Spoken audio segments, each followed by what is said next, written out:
But this social phenomenon has ends, the boom ends. In the second half of the 20th century, the social phenomenon started to lose its momentum, especially after the reversion of Okinawa to mainland Japan. That was 1972. So Okinawan people they forget about immigration and people in overseas. But on the other hand, the Okinawans living abroad continue their lives centered on the Uchinanchu communities.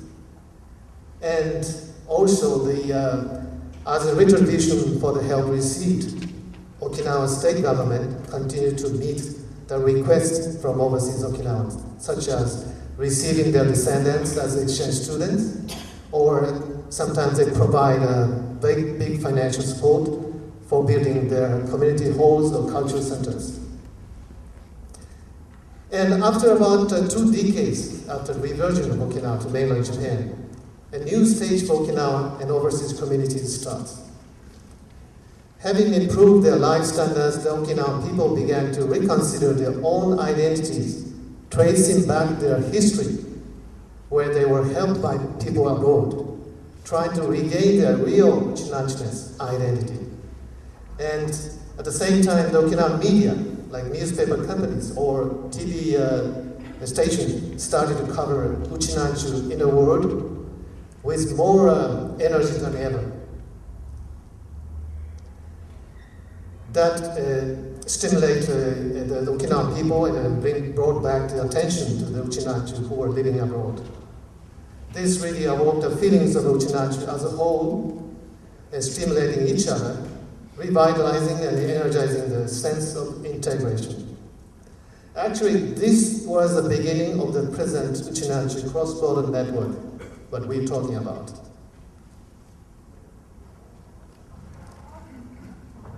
And before the 20th anniversary of the Okinawan reversion to Japan, the prefectural government was looking for a new centerpiece for its regional development scheme, and to make Okinawa into an international gateway in the south of Japan. The first Uchinanchu festival was realized in 1990. It was actually, it took place under the leadership of Okinawa prefectural government, but it was backed strongly by 2 social demands. The first one is nostalgia of the immigrants toward their homeland and searching of roots for the part of their descendants, 2nd, 3rd generations. And also the desire of the prefecture's residents to find their pride and hope for the future. And let's see the development of the Uchinanchu Taikai now. As we can see here, we have in the past 4 Uchinanchu Taikai festivals. The first one was held in 1990, and 95 and 2001, and we just have finished the 2006 festival. And every time we hold this festival, a new program or new system starts.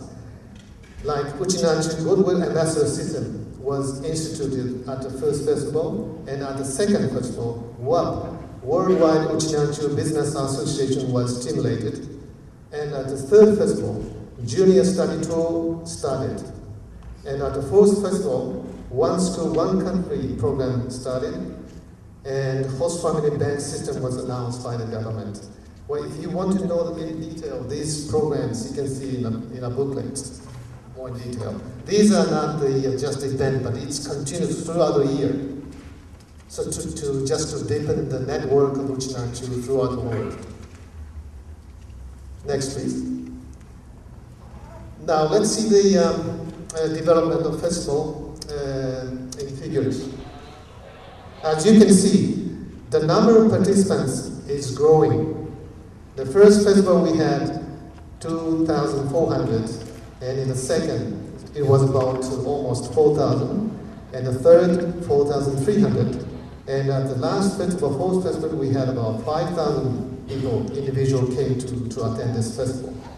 If you see the breakdown of the participants, we have many people from North America, and especially the state of Hawaii and Los Angeles, of course, in California, we have many.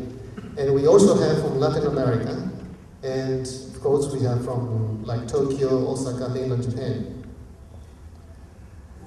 So it's really growing. And we will see, so what's the effects of this festival? This expanding worldwide Uchinanchu festival has become a very effective unifying force that bonds the different Uchinanchu communities spread around the world. The festival began to play the role as an incubator for revitalizing the sense of common roots, strengthening cross-border bonds, and forming the global identity as Uchinanchu. The festival participants become stimulated by rediscovering their Uchinanchu identities when they visit Okinawa, and which impels desire for a cross-border network. And this desire for cross-border network demands another festival. So this cross-border network and the festival go into a cycle.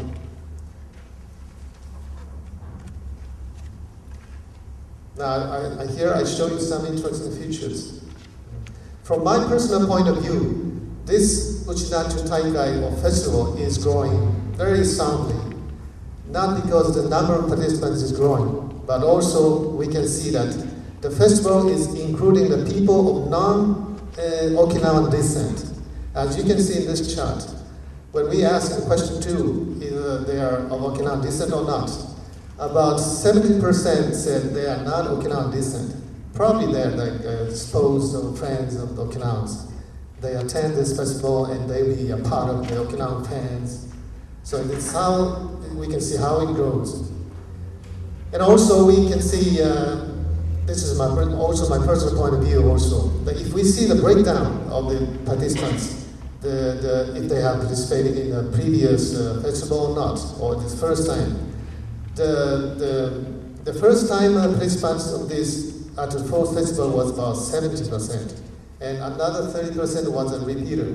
They have participated already in other festival. So 70%, 30% to me, that's really ideal.